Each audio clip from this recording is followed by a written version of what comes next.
Hello and welcome to Mindful Living, where we explore the art of living with the intention, balance, and inner peace. I am Avik, your host, guiding you through conversations on health, meditation, mental well being, mindfulness, and the mind body connection. Each episode features expert insights to help you grow, heal, and thrive. So, take a deep breath, relax, and join us on this journey to a more mindful and fulfilling life. So, let's get started.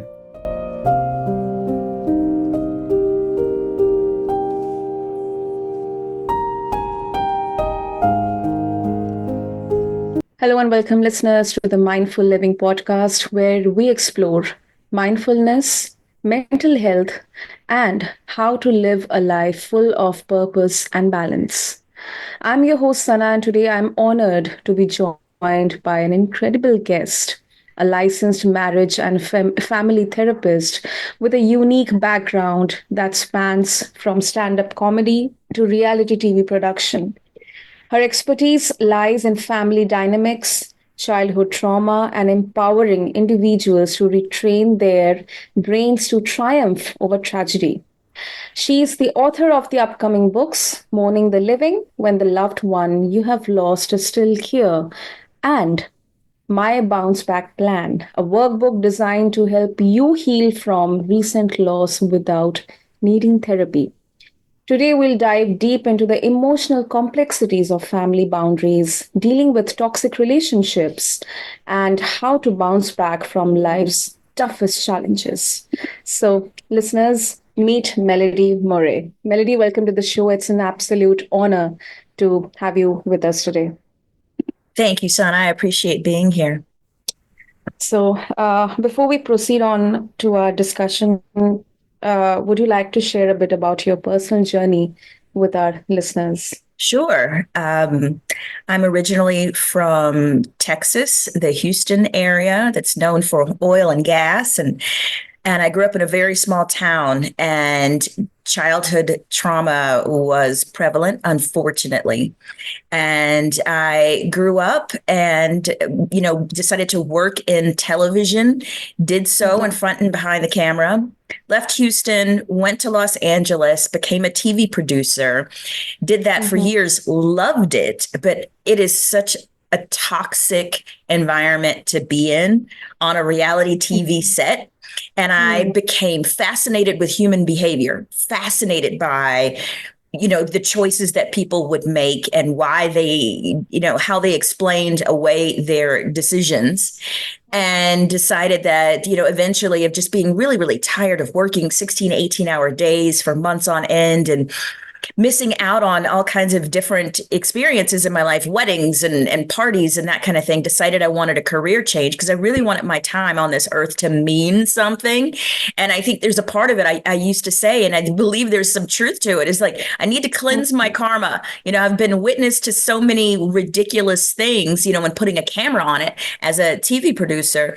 I want to be able to help the world in its healing process. So career switch and decided to go back to school. I got my master's degree in clinical psychology in order to become a therapist. I'd been in my own therapy for years, which is so against how I was raised and against my culture in a lot of ways back then. You don't talk about needing therapy. You don't talk about the problems. You leave everything behind closed doors.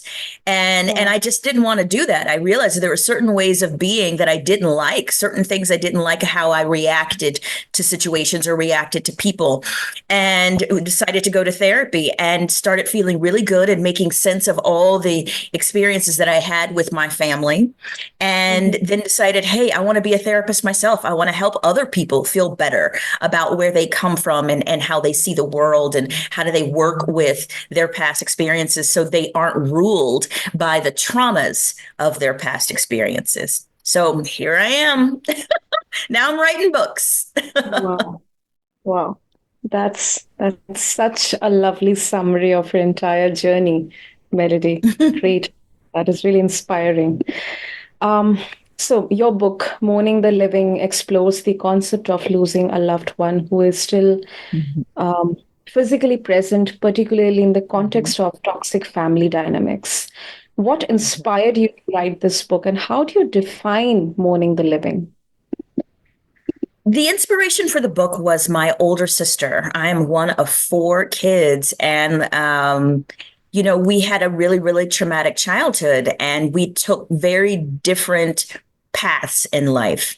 And my older sister became a drug addict, just like our mother was a drug addict. And upon discovery, because she was a late in life addict, and it was shocking to me how she was living, who she had become, and the person that I knew she was gone. She's physically here, but the person that I loved, that protected me, that took care of me, bought me my first car, she was gone. And it was hard that I was sad that she was gone. I was sad about the life that she'd created for herself. I was mad about the decisions that she was making and how they were affecting her children, because our mother made horrible decisions that had very, very, very bad effects on us. And my sister was doing the same thing. So I realized that I was mourning my sister the way that you would mourn someone that passes away and you'll never see him again. I kind of feel like this is harder because you know what they're capable of. You see their potential. You know that a person can be differently.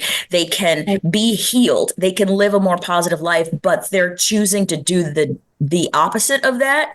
And so I realized I had to grieve my sister, and I had to redefine what our relationship was as sisters. It had to change because I needed to create boundaries in order to protect myself from her. And so the book itself is about relationship dynamics. So each chapter is a different dynamic. There's a chapter on fathers, chapter on mothers, siblings, partners, friends, and then also ourselves. And it's filled with stories with me working with clients, and then also personal stories too, and how I help my clients navigate these relationships that are, we're told that we're supposed to honor and respect, especially our parents. We're supposed to, in certain cultures, blindly follow their Yeah. leadership. But what if your parent is abusive? What if your parent is dysfunctional or toxic? Those contradictory feelings that you have, where it's like, you may be my biggest tormentor, but I'm supposed to love you unconditionally, or you're supposed to love me unconditionally, but I have to please you in order to get your attention. It's a really hard thing to do. And so I wrote the book because I realized I had so many clients that were going through the exact same thing that I was going through, and trying to mourn my sister. And as I was writing the book, I realized I had to take this stance with my mother and with my father and with other friends in my life, where I just decided that my life is going to be a life of peace and harmony. And if you don't live your life that way, then you're going to have very, very limited access to me, or none at all. Hmm. That is really interesting. Um, um, so, in your practice, how often do you encounter clients who struggle with setting boundaries with toxic family members, and why do you think it is such a challenging area for many people? Most of my clients are people who have difficulty setting boundaries with their family. That's most of us. The people that are closest to us are our family members, and we are connected by blood, and because we're relatives, I think there is the assumption that we have to live the exact same way, think the exact same way, worship the exact same way. But that's not fair, because we are allowed to have our own individual lives. But, it's a hard thing to do, to really look at a family member and say, you're damaged, you're harmful, you're abusive. It's a hard thing to do that. That's why it's so hard for people to break up. You'll just think about friends that you have that are in relationships where you know that the relationship is doomed or it's toxic, but yet that friend sticks in it year after year after year.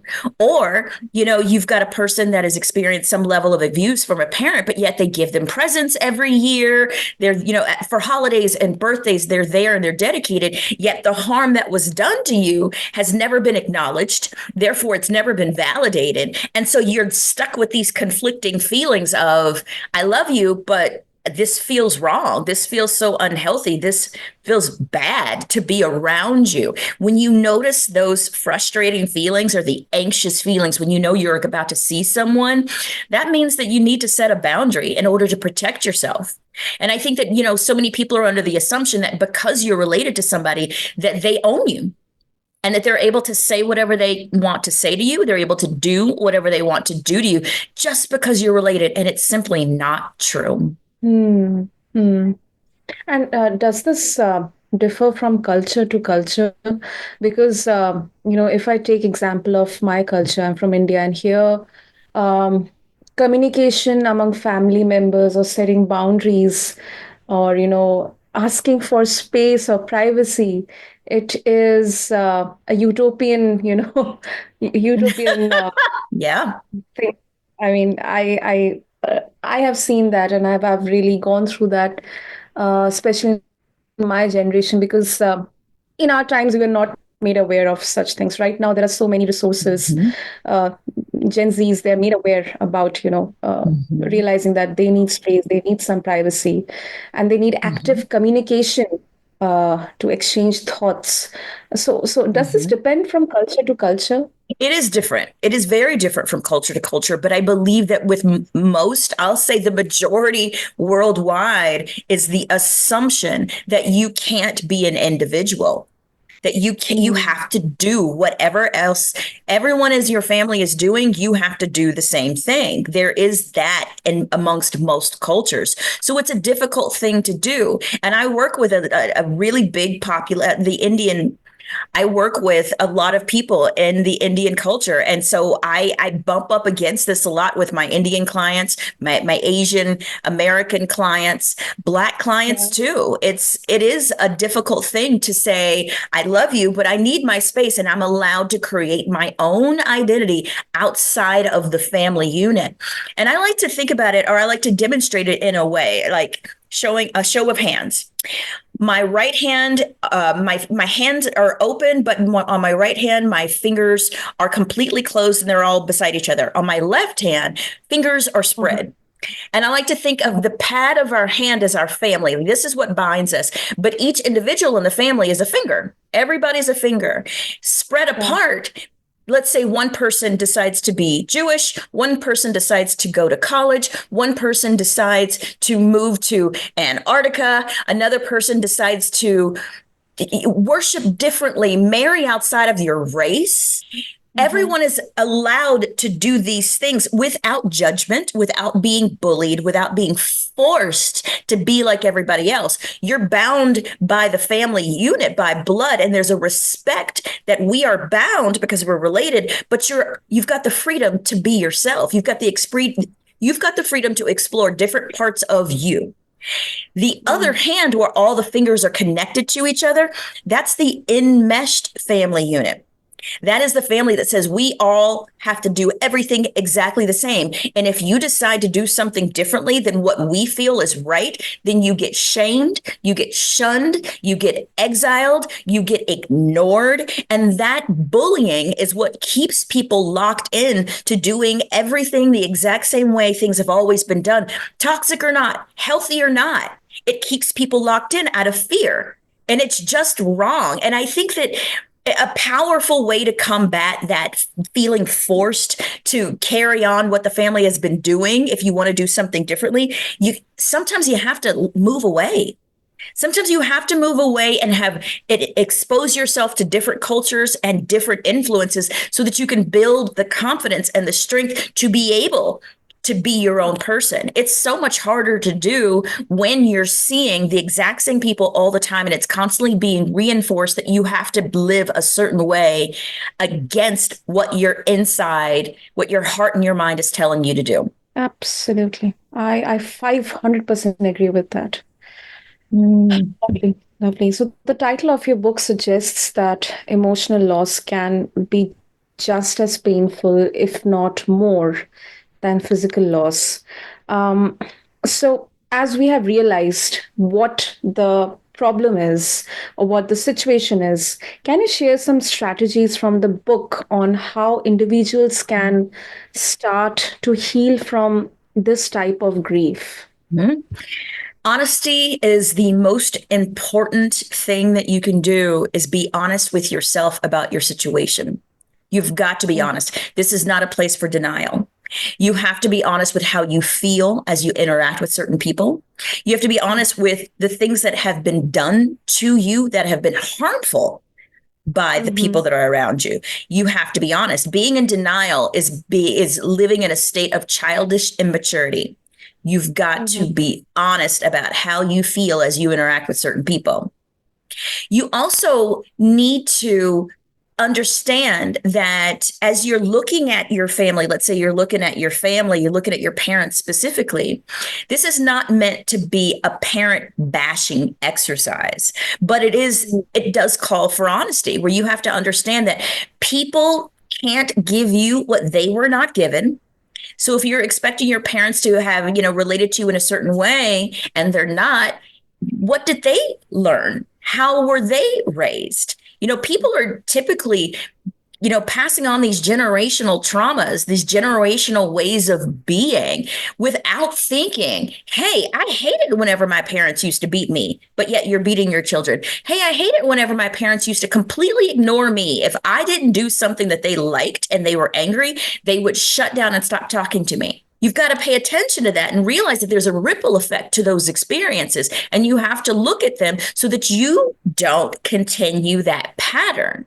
You've got to make sure that you're not continuing the patterns that were done to you, and knowing that the people that did them to you, they were probably just doing the best that they knew how, and they may not have had the confidence or the strength to strike out on their own and do things differently. And before you can do anything differently, you have to question what's been done, and you've got to feel it out and just go, how do I feel right now? As the holidays are coming up and I'm expected to go over there. I'm expected to host a party. I host every single year. I absolutely hate hosting. Then stop hosting. And a big part of this, and a skill that's necessary when it comes to creating boundaries with your family members, it's a skill called distress tolerance. Distress tolerance basically means being comfortable being uncomfortable. So when you need to have a tough conversation with somebody and then you just decide to ignore it because you feel really bad and you're anxious and you're sad and you're scared, allowing yourself to build up the strength to push through those emotions, because you still need to do something. You still need to change something. You still need to have a conversation that will make your situation better. So you've got to get comfortable being uncomfortable. You've got to be comfortable with just accepting that, hey, anytime I confront my dad, he starts yelling and screaming, but he always yells and screams.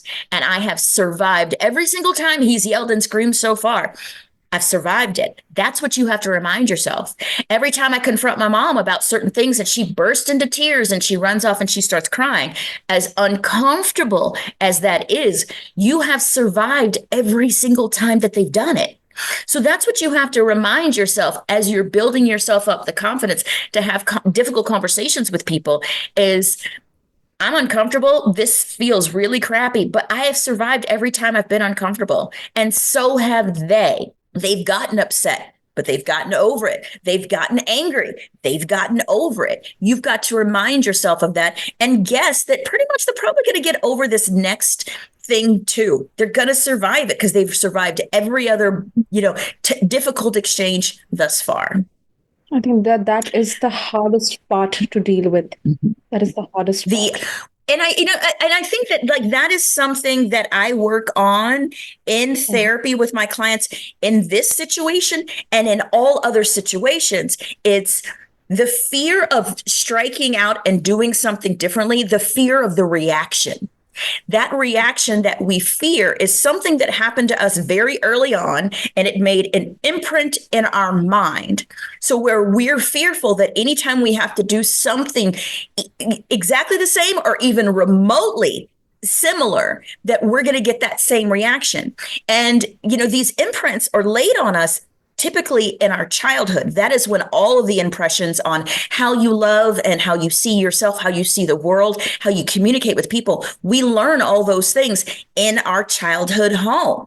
We learn that. And when we're little, things look bigger and it can be more exaggerated than they actually are, because we're just children and we're looking at people and looking at situations with our child lens. But it's really important to realize that if you're an adult and you're trying to make differences within your way of communicating and relating to other people, you're not a child anymore. You're not stuck in a home anymore.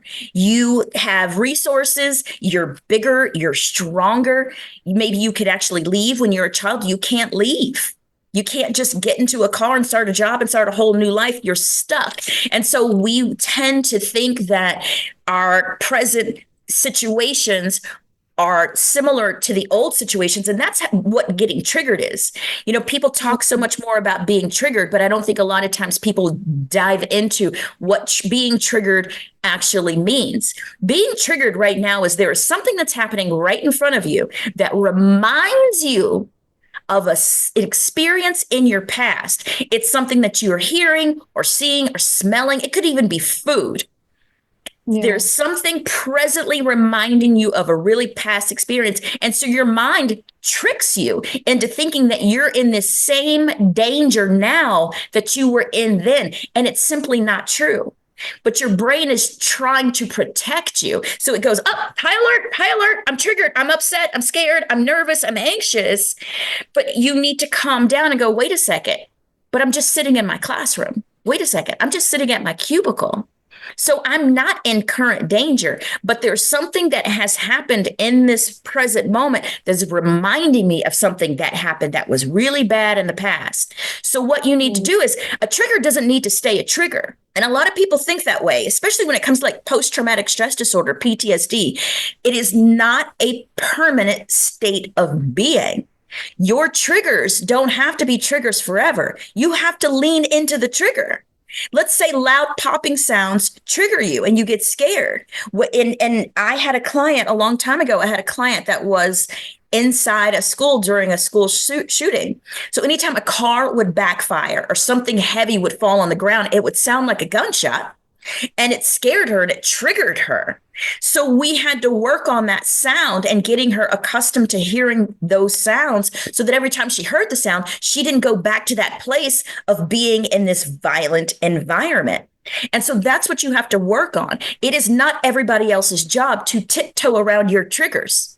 Tell people the things that trigger you. That's helpful for you and it's helpful for them, but it's not their job to tiptoe around your triggers. It's your job to look at your triggers, talk about the feeling, try to identify what was similar, familiar to the past, and heal that old thing.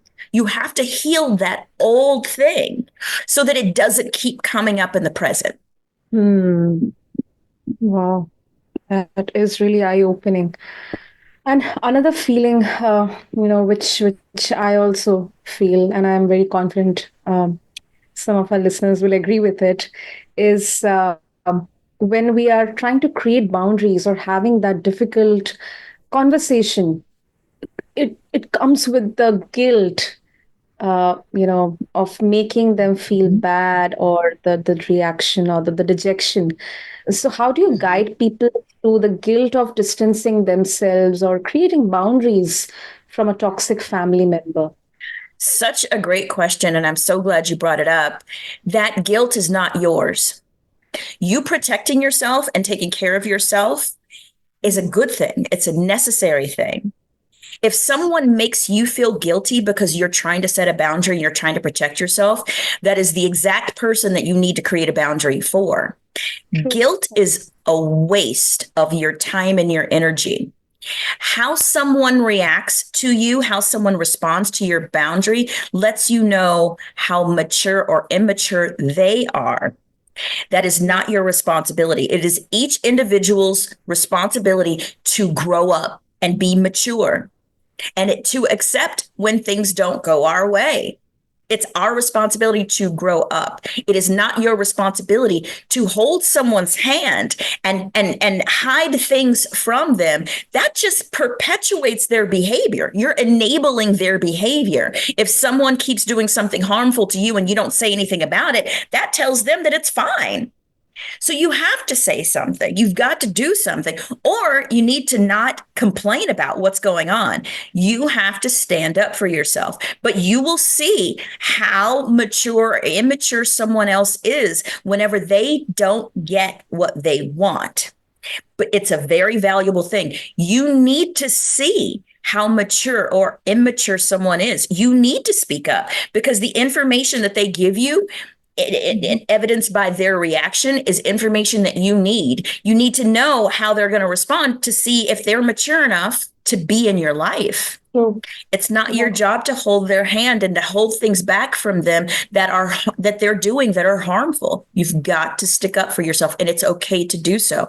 And guilt, that anybody that guilts you when you're trying to take care of yourself is a manipulative person. And a manipulative person is someone that is trying to control you, and that person does not deserve your respect. Period. You're trying to take care of yourself and you're trying to take care of yourself and someone is trying to make you feel bad for that. That means they truly don't care about you. They only care about themselves and what you can do to take care of them. And so this is where the honesty comes in, where you have to go, it's hard whenever you see that behavior in your parents or in your siblings. It's hard. So that's where the mourning comes from, because your eyes are open, you go, and you have to say to yourself, like, wow, I didn't know that our relationship was transactional. I didn't know that your care for me was conditional. You need to have those real, honest moments with yourself so that you're not expecting someone to be for you that they're not capable of being.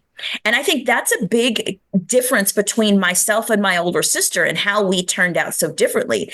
I could see how damaged our mother was when I was a small child. I could see how toxic she was. I could see how dysfunctional she was.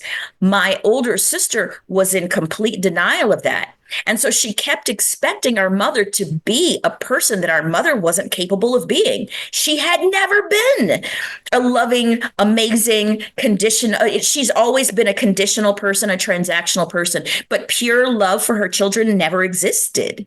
I saw that, and I had to be honest with myself because I needed to protect myself. But my older sister has always been in denial of that. And so she kept getting hurt over and over and over again because she didn't want to deal with the truth of the situation. And that's what happens. If you're not honest with yourself, then you're going to keep getting hurt because you're going to continually get disappointed and frustrated by someone who's never been what you've needed them to be. So you need to take that pressure off the situation. Stop expecting people to do things for you that they've never done or that they've done inconsistently out of manipulation of you. You've got to understand who someone truly is so that you're not expecting them to be more than they're capable of being, and you take that pressure off. Now, this isn't saying that you're okay with how they behave and how they respond to things. You're not giving permission, but you're being honest so that you're not letting yourself down by constantly expecting something from somebody that is incapable of giving it to you. Wow. So, some argue that, in our culture as well, in India, maintaining family ties, no matter how difficult, is crucial for long-term emotional stability and healing. So, how would you respond to those who believe that cutting off or, just distancing yourself or staying away at someplace else from family members could do more harm than good? Well, you have to protect yourself. And just being connected to family doesn't mean that that family is healthy. It doesn't mean that they're helping your life. Yes, having social bonds is crucial to growth. I mean, there's been so many longevity studies that have been done that have talked about the social component and having people in a social circle for you. Absolutely. But those people need to be healthy people, not just people. They have to be healthy people. They have to be respectful people. So you need to work on creating boundaries with the people that are unhealthy, or cutting off the people that you've told them that this is what you require in order to be in a relationship. And if they don't do those things, then you have a right to sever those ties. But just being connected with someone doesn't mean that that person is healthy. It doesn't mean that they're helpful. That's the difference. It's not a matter of cutting every single person off, but sometimes you have to. Depending on how toxic the family unit is, sometimes you have to. But you can, that can be a temporary thing where you can show people. That can be a temporary thing where you can express to people, this is how I require the people in my life to show up. I require respect, mutual respect. I require positive communication. And if you're not capable of doing that, then you can't be in my life until you learn how. And I can possibly be a part of teaching you how. I can give you resources, or I'm going to put it on you for you to figure out how. You can do it either way, but just being around somebody for the sake of being around someone doesn't mean that it's healthy. That's like being in a relationship. There are people that have been married for 30 or 40 years and they're absolutely miserable, but they'll say, hey, we've been together for decades, but is that quality time or is it just time? Not at all. Wow. You've had such a diverse career, Melody, from reality TV production to stand-up comedy and now clinical psychology.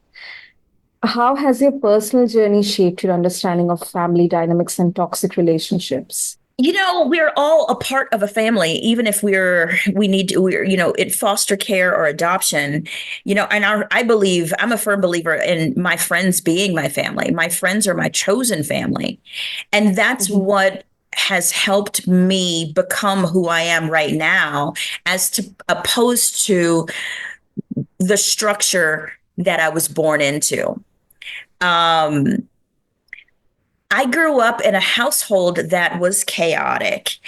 I'm grateful that I didn't grow up in a household that was forceful and trying to make me live a certain way. I'm really grateful for that. Because it was so toxic, I think that I had no pressure in deciding what my life path was going to be. My mother was a drug addict and my father wasn't around. They got divorced when I was very young and he kept remarrying. So I didn't have that pressure to do things the way that they wanted me to do. And I'm really grateful for that. And so I was able to just kind of create my own confidence. And as I made decisions in my life, I would always look for, what did I learn? What did I gain from this new experience? And that gave me the confidence to keep trying new things.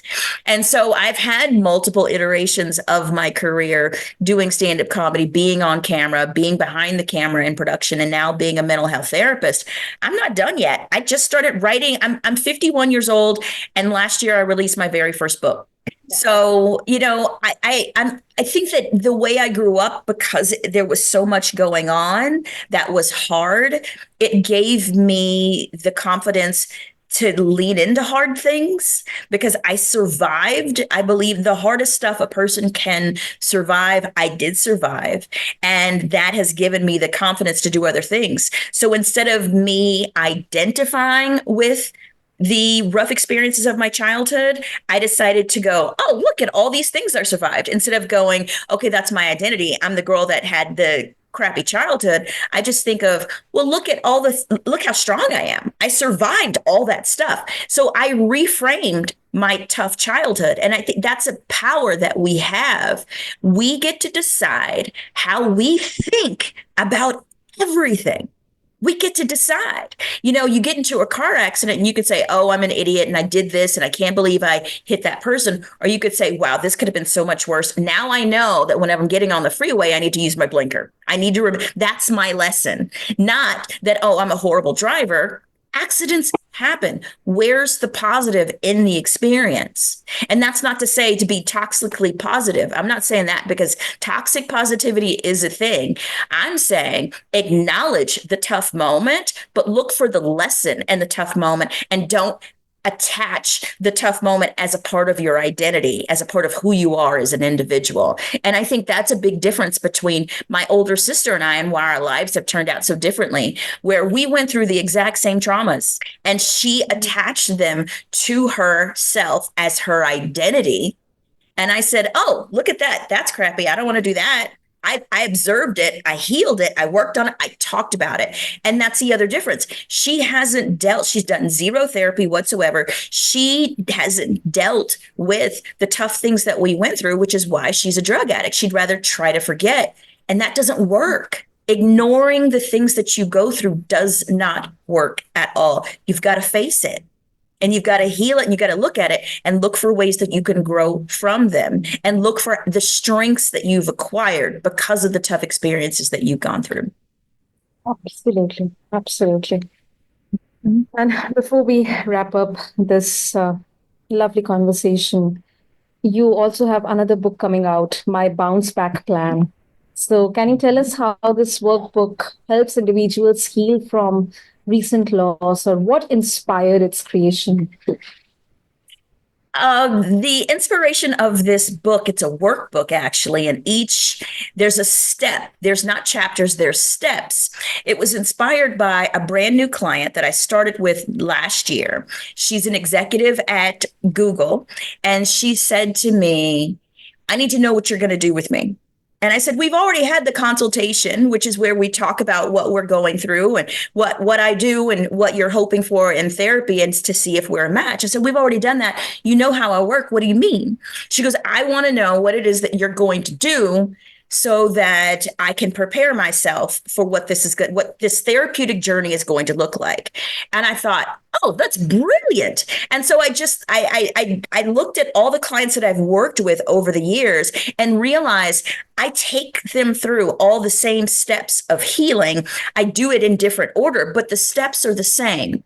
And so the steps are, having a spiritual life, taking care of your body physically and how you eat and how you exercise, creating a healing crew, which is when you've decided that you want to heal through something, you need people that are around you that are going to support you, that are going to love you, that are going to encourage you. How do you figure out who your healing crew is and creating that? Being honest with yourself. And let's say that there's something recent that's happened to you. You've suffered a breakup, a divorce, you've lost your job, you've lost your home, someone has died. Not everybody can go to therapy. Not everybody can afford it. And it's not culturally, accepted by so many people. So this workbook helps those people where you can just grab the workbook and I give you a beginning. For each step, I give you ideas on things that you can do to incorporate in your daily life to help you heal through a recent tragedy or trauma. And then there's space so that as you grow and evolve, let's say the things that you started doing, they're no longer helpful, or you've graduated beyond what they do for you. So you need to acquire new skills, because as we grow and heal, our coping strategies need to grow as well. And so there's space that you can find and add new things that you can do to help yourself feel better. So there's all kinds of exercises to help relax you whenever you're having a panic attack or depressive episode. There's a list of books. There are, other healers out there. There's a list of different books that you can access and learn more and deepen your understanding of, where you come from and who you are. There's all kinds of links to different podcasts that you can listen to that is all about healing yourself. So you can put together this healing package all over your own. And I give you the guide, the steps to be able to do that. That is great. That is great, Melody. Mm-hmm. Well, and if our listeners want to connect with you and explore about your book, as well as the resources you are providing to navigate through this entire process, how they can do that? Sure. You can find me at this one handle everywhere. My website, Facebook, and Instagram, it's all the same.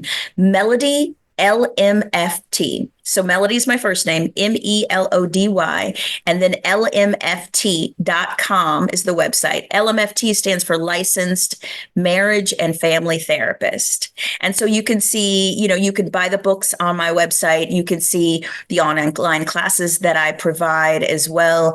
And, whenever I'm doing different appearances, I put those out on social media as well. So people can tune in or look for me and listen to the content. Lovely, lovely. We'll have all the links and details in the show notes for our listeners. And Melody, that was such an eye-opening and straightforward conversation, a very direct conversation today. And thank you so much for sharing your wisdom on setting boundaries with toxic family members and how to bounce back from emotional loss. So, and your insights from your books, Mourning the Living and My Bounce Back Plan, are really, really invaluable. I'm very confident for anyone from our listeners who are navigating difficult family dynamics or any sort of personal tragedy. So, thank you so much for coming on the show.